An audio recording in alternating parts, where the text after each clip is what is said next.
Si je vous demande combien il y a d'étoiles sur le drapeau américain, vous me répondriez 50, représentant les 50 États des États-Unis d'Amérique. Et vous auriez raison. Cependant, cela pourrait bien changer dans un futur proche. En effet, Washington DC et Porto Rico pourraient bien devenir les deux nouveaux venus de la bannière étoilée d'ici quelques années. C'est ce qu'on va vous expliquer aujourd'hui dans cet épisode du Focus expérimental.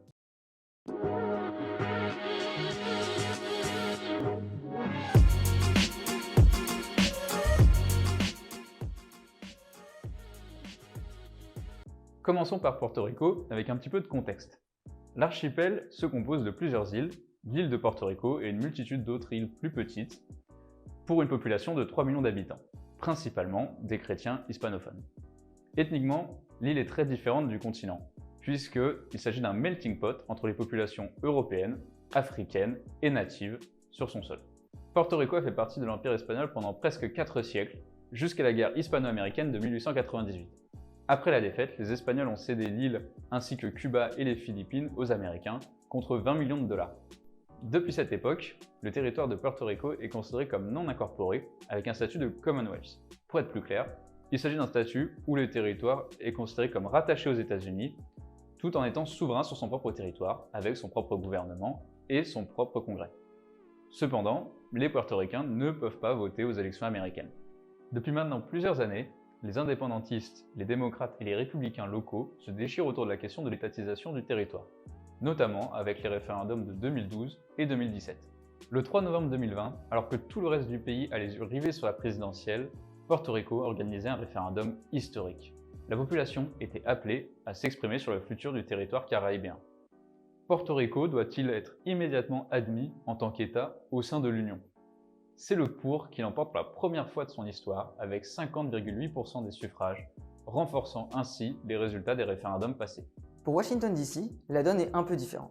Comme vous le savez, c'est la capitale des États-Unis. Elle se situe entre la Virginie et le Maryland, à l'est du territoire, et renferme une population de 700 000 habitants. 700 000 citoyens au statut extraordinaire, au sens littéral du terme. Pour l'heure, Washington DC n'est pas un État, mais un district. Ce statut ambigu pose problème pour plusieurs raisons. D'abord, les citoyens de la capitale ne sont pas représentés au Congrès. Leur unique représentante n'y a qu'un rôle d'observatrice, elle ne peut pas voter, seulement participer au débat et proposer des lois. Pourtant, les habitants de Washington payent en moyenne 10 000 $ d'impôts fédéraux sur le revenu par habitant, contre 0 pour Porto Rico. Ils estiment donc devoir être représentés au Congrès. En reprenant le slogan « No taxation without representation », les habitants de Washington se placent donc symboliquement dans la lignée des indépendantistes américains du XVIIIe siècle qui portaient les mêmes revendications vis-à-vis du Parlement britannique. En revanche, ils peuvent voter au présidentiel. Pour être plus précis, 3 grands électeurs sont attribués à Washington DC. Cela dit, il n'y a jamais grand suspense. Historiquement, Washington est un bastion démocrate. Sur les 15 élections connues dans son histoire, jamais les républicains n'en ont gagné une seule.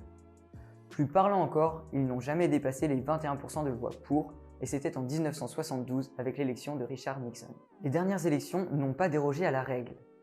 Donald Trump n'a obtenu que 5% des voix contre 92 pour Joe Biden, une tendance loin d'être anodine à l'heure où Washington DC prétend à l'étatisation. Si les deux États sont bien incorporés, cela bousculerait l'échiquier politique américain. Washington DC et Porto Rico gagneraient chacun 2 sénateurs et au moins un élu à la Chambre des représentants. Une conséquence importante quand on sait que le Sénat se joue régulièrement à 2 sièges près. Mitch McConnell, chef de la minorité républicaine au Sénat américain, a notamment déclaré que ces 2 étatisations sont des priorités démocrates car elle considère que les démocrates ont le plus à gagner en créant ces 2 nouveaux États. Cependant, si Washington DC est largement pro-démocrate, pour Porto Rico, ce n'est pas si simple. L'archipel est historiquement démocrate, mais les républicains sont de plus en plus présents sur la scène locale et mettent à mal le cliché comme quoi les latinos voteraient plutôt à gauche. Sur les 4 dernières élections d'observateurs à la Chambre des représentants, 3 ont été remportées par des républicains. En témoigne la réélection de Jennifer Gonzalez en novembre. Mais qu'est-ce qu'il faudrait faire pour obtenir cette étatisation ? Washington DC et Porto Rico remplissent tous les critères pour pouvoir évoluer vers ce statut. De ce côté-là, pas de souci. Plus compliqué, la demande doit passer au Congrès, puis être ratifiée par le président américain.